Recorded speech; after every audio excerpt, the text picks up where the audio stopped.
les problèmes de l'humanité, les plus grands problèmes de l'humanité, c'est le cœur, c'est les péchés. Et qu'est-ce que nous allons voir ici? Dans ce passage, Paul nous présente la loi et les péchés. Et ici, Paul présente la loi comme un miroir. Vous savez les kio. C'est à partir de cette loi que vous allez voir, je suis pécheur. Je suis en train de pécher. C'est à partir de cette loi que vous allez voir, ici il y a une faute. Ici il y a l'offense. Ici il y a le péché. Ici il y a la convoitise. C'est que ici Paul utilise la loi comme un miroir. On va y revenir après. C'est que sert la loi? La loi sert à quoi?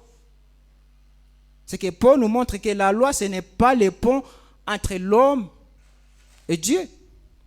Non. C'est que la loi, elle est là. Elle était créée, n'est pas pour être le pont entre l'homme et Dieu, entre les hommes et Dieu, mais pour montrer là où il y a l'offense, là où les choses ne marchent pas. Et c'est ça le but des 10 commandements. C'est ça le but des 10 commandements. C'est que le but des 10 commandements me montre combien mauvais je suis.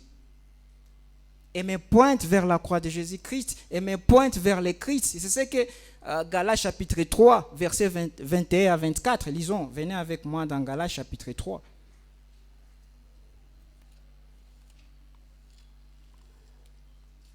Galates chapitre 3, versets 21 à 24.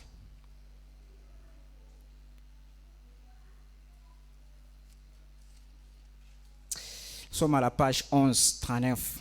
Galates chapitre 3, versets 21 à 24. La loi est-elle donc contre les promesses de Dieu? Loin de là. S'il avait été donné une loi qui puisse procurer la vie, la justice viendra réellement de la loi. Mais l'Écriture a tout renfermé sous les péchés, afin que ce qui avait été promis soit donné par la foi en Jésus-Christ à ceux qui croient. Avant que la foi vienne, nous étions enfermés sous la garde de la loi, en vue de la loi qui devrait être révélée. Ainsi, la loi a été comme un pédagogue pour nous conduire à Christ, afin que nous soyons justifiés par la foi. Je prends le verset 24. Ce que le but des 10 commandements, c'est de nous montrer combien mauvais nous sommes, c'est de nous montrer combien mauvais je suis. C'est de nous rappeler que nous ne pouvons pas garder les 10 commandements, que nous ne pouvons pas garder la loi. Et donc, nous devons courir vers le Christ. Nous devons courir vers le Christ. Commençons notre premier point, qui parle la loi. Par la loi, nous allons voir, par la loi vient la connaissance du péché. Romains chapitre 7, versets 7 à 14, à 13. Que dirons-nous donc? La loi est-elle péché? Loin de là. Mais je n'ai connu le péché que par la loi, car je n'aurais pas connu la convoitise si la loi n'avait pas dit « tu ne convoiteras point ». Et le péché saisissant l'occasion produisit à moi par les commandements toutes sortes de convoitises. Car sans la loi, le péché est mort. Pour moi, étant autrefois sans la loi, je vivais. Mais quand le commandement vint, le péché reprit vie. Et moi, je mourris. Ainsi, le commandement conduit à la vie se trouva pour moi, conduire à la mort. Car le péché saisissant l'occasion me séduisit par le commandement. Et par lui me fit mourir. La loi donc est sainte. Et le commandement est saint, juste et bon. Ce qui est bon a-t-il donc été pour moi une cause de mort? Loin de là. Mais c'est le péché en fait qu'il se manifeste comme le péché, comme péché en me donnant la mort. Par ce qui est bon. Et que par le commandement, ils deviennent condamnables au plus haut point.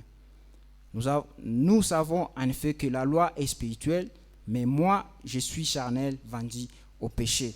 C'est qu'on voit au verset 7, verset 7a. Paul il pose une question d'une manière naturelle. Il pose une question. Que dirons-nous donc? La loi est-elle péché? Et on trouve même cette question semblable dans Galates chapitre 3, verset verset 19. Pourquoi donc la loi? Et Paul donne la réponse. Il donne la réponse au verset 7b. Qu'est-ce que Paul dit? Je n'ai connu les péchés que par la loi. Dans d'autres versions de la Bible, qu'est-ce que la Bible dit? Je n'aurais pas connu les péchés si ça n'avait été par la loi. Qu'est-ce que Paul est en train de nous dire? Paul est en train de nous dire qu'il faut nous débarrasser du péché. Et la loi est là. La loi est comme un miroir. Il faut savoir le kio. Ça ne peut pas te changer, ça te montre. Souvent, bon, je vais y revenir après. Souvent, si vous êtes en cours de route et vous tombez, on a vu Mbappé. Qu'est-ce qu'on fait? N'est-ce pas? Ça me montre. Il a vu Mbappé. Mais pour qu'il est qui veut qu'est-ce que je vais faire? Il faut, je pars faire quoi? Acheter les Vixi. Mais miroir, il n'y en a. C'est tout comme les vues qu'on a détecté pour détecter le coronavirus. Thermomètre, ça me montre. Et puis on t'envoie chez le médecin. Qu'est-ce que Paul est en train de nous dire? Il faut nous débarrasser du péché. C'est libérer de la loi morale de Dieu qui ne produit que la condamnation et la mort, parce que personne n'est capable de lui obéir. Et les raisonnements de Paul peuvent surprendre, n'est-ce pas? Qu'est-ce que Paul dit? Mais Paul se pose à ces sujections. Qu'est-ce que Paul dit? Loin de là. Paul lui prononce un démenti catégorique. Je prends un exemple. Quand quelqu'un développe ses photos, soi-même ses photos, souvent qu'est-ce qu'il fait? Il place les négatifs dans un produit chimique qui s'appelle un révélateur et qui fait apparaître dans un cliché. La loi fonctionne de la même manière. Elle ne crée rien du tout. La loi met simplement en lumière ce qui est présent. Et qu'est-ce qui est présent? C'est le péché. C'est le péché qui est présent. Il met simplement tout ce qui est en lumière. Tout ce qui est présent. Et c'est le péché. La loi est comme un miroir. La loi nous montre notre visage naturel. C'est ça la loi. Avec toutes ces tâches.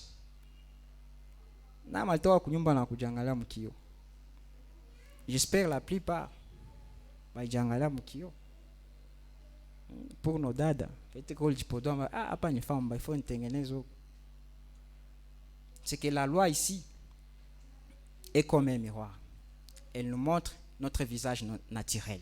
Avec toutes ces tâches, avec toutes les formations. Lorsque nous nous réveillons le matin et que nous nous regardons dans les miroirs, nous voyons combien nous avons une sale gueule. Souvenez-vous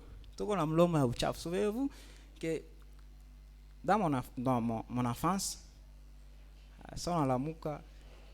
la première des choses, c'était quoi?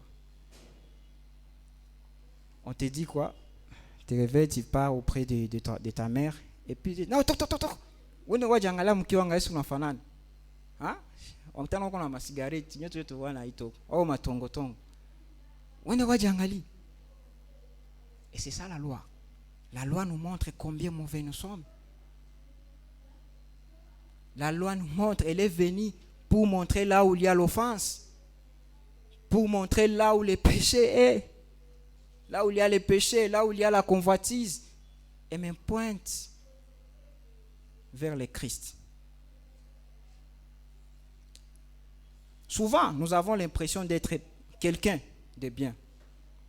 Mais il suffit que nous soyons confrontés aux exigences de la loi morale de Dieu pour que la lumière divine dévoile qu'en réalité, nous sommes couverts de saleté. Nous sommes couverts de saleté.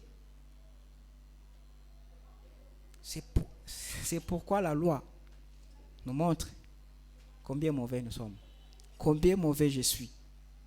Dans ce passage, Paul nous montre la nécessité de la loi pour que nous prenions conscience de la gravité au péché, du péché aux yeux de Dieu. Depuis le début de l'épître aux Romains, ce que la mention de la loi revient souvent. La justice de Dieu s'applique à tous les hommes, pas même un seul. Tous sont coupables devant Dieu. C'est Dieu qui a donné la loi. Et il ne donne que des choses justes et bonnes. Dieu a donné la loi, c'est pour que les péchés soient manifestés. Et que l'homme ait de la crainte lorsqu'il désobéit à Dieu, à la loi. Mais ce qu'on voit aujourd'hui, l'homme ne veut plus même de Dieu, ni des lois.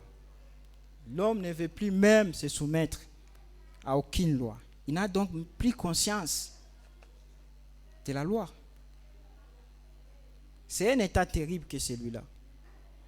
C'est sûr que la loi ne pouvait pas réellement donner la vie. Elle promettait à celui qui l'accomplirait. Quand nous lisons dans Lévitique chapitre 18, verset 5, la Bible dit « Vous observerez mes lois et mes ordonnances. L'homme qui les mettra en pratique vivra par elles, dit l'Éternel. » Mais personne n'a jamais accompli la loi, de sorte que personne ne peut avoir la vie par les moyens des œuvres de la loi. Mais la bonne nouvelle est que, ici on voit l'évangile, on voit la bonne nouvelle, et que Jésus seul a accompli en perfection. Il est allé plus loin encore, il est mort pour nous sur la croix, afin de nous délivrer des exigences de la loi et nous donner la vie. Nous n'avons rien ajouté à cette œuvre parfaite de Christ. Dans ce passage de Romains chapitre 7, du verset 7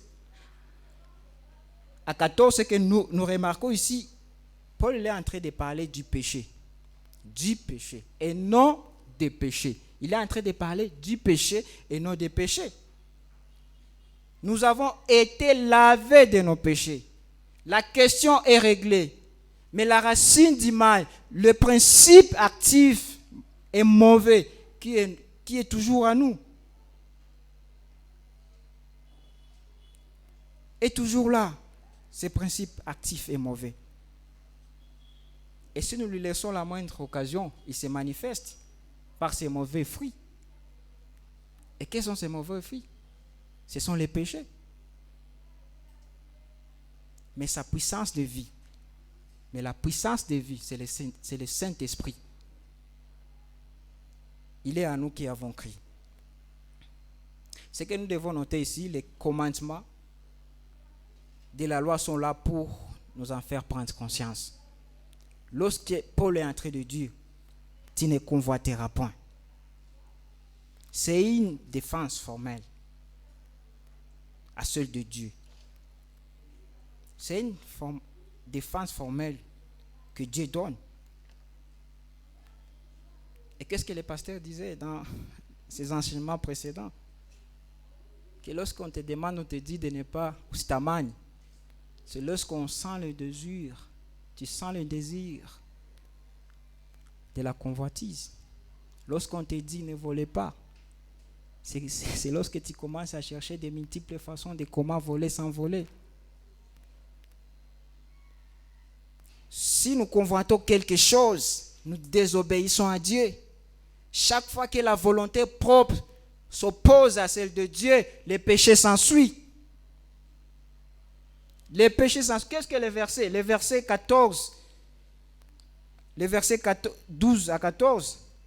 La loi est donc sainte et le commandement est saint, juste et bon.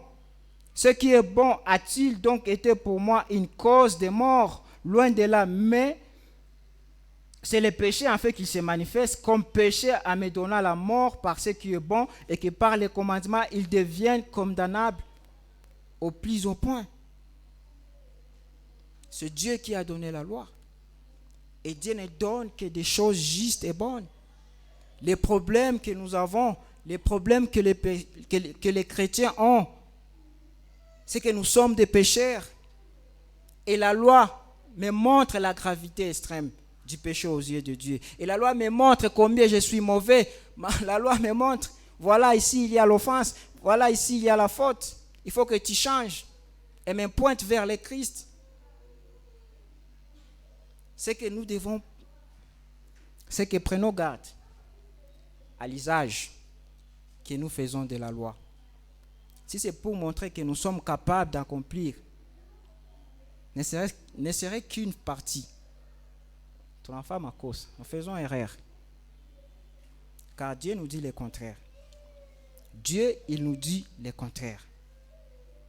Et Dieu, qu'est-ce qu'il est en train de nous dire? Que la loi, elle est venue pour montrer là où les choses ne marchaient pas. Et le péché a profité de la présence de la loi, non pas pour diminuer à nous, mais pour abonder. Dieu nous dit le contraire. Et si cela nous conduit à constater effectivement que Moumi Amuna Uzuri, il n'y a pas de bien, que je suis mauvais, alors nous nous en remettons à la grâce de Dieu. Le verset 14 jusqu'à 25 nous parle le péché. On voit les péchés, les chrétiens et la chair. C'est ça notre deuxième point. Verset 14. Nous savons en effet que la loi est spirituelle, mais moi je suis charnel, vendu au péché, car je ne sais pas ce que je fais, et je ne fais point ce que je veux. Et je fais ce que je veux. Or, si je fais ce que je ne veux pas, je reconnais par là que la loi est bonne. Et maintenant, ce n'est plus moi qui le fais, mais c'est le péché qui habite en moi. Ce qui est bon, je le sais, n'habite pas en moi, c'est-à-dire dans ma chair. J'ai la volonté, mais non le pouvoir de faire le bien. Car je ne fais pas le bien que je veux, et je fais le mal que je ne veux pas. Et si je fais ce que je ne veux pas, ce n'est plus moi qui le fais, c'est le péché qui habite en moi. Je trouve donc à moi cette loi, quand je vais faire le bien, le mal est attaché à moi. Car je prends plaisir à la loi de Dieu selon l'homme intérieur. Mais je vois dans mes membres une autre loi qui lutte contre la loi et mon entendement, et qui me rend captif de la loi du péché qui est dans mes membres. Misérable que je suis, qui me délivrera du corps de cette mort? Grâce soit rendue à Dieu par Jésus-Christ notre Seigneur. Ainsi donc, moi-même, je suis par l'entendement esclave de la loi de Dieu, et je suis par la chair esclave de la loi du péché. C'est bien à des chrétiens que Paul s'adresse. C'est que Paul est en train de s'adresser à des chrétiens, en leur disant que la loi est sainte et qu'elle est spirituelle. Verset 12, la loi est sainte. Verset 14, et elle est spirituelle. Pourquoi la loi n'est pas mauvaise? Pourquoi le commandement, il est saint, juste et bon? C'est parce qu'il est saint, parce qu'il vient de Dieu. Il est juste parce qu'il condamne à juste titre les pécheurs. Il est bon parce qu'il nous conduit. Il conduit les pécheurs vers le Christ. Galates chapitre 3, verset 24, que nous avons lu au début. C'est que la loi, elle est bonne parce qu'il nous conduit vers le Christ. Il conduit les pécheurs vers le Christ. Et Paul dit que la loi, elle est sainte et spirituelle. C'est quelque chose que nous savons. C'est quelque chose que nous savons. Mais il y a ensuite l'expérience pratique à ce sujet. Et nous faisons ces constats douloureux. Nous savons en fait que la loi est spirituelle. Mais moi, je suis charnel, vendu au péché. Car je ne sais pas ce que je fais. Et je ne fais point ce que je veux. Et je fais ce que je hais. Ce qu'il faut remarquer dans ces deux versets, verset 14 et verset 15, ce qu'il faut remarquer ici, il s'agit du je. Je, de moi. Il s'agit du je, d'une expérience personnelle, d'un vécu quotidien, dans les détails de notre vie, pour arriver à cette conclusion. Verset 18, qu'est-ce que Paul dit? Ce qui est bon, je le sais, n'habite pas en moi, c'est-à-dire dans ma chair. J'ai fait la volonté, mais non le pouvoir de le faire.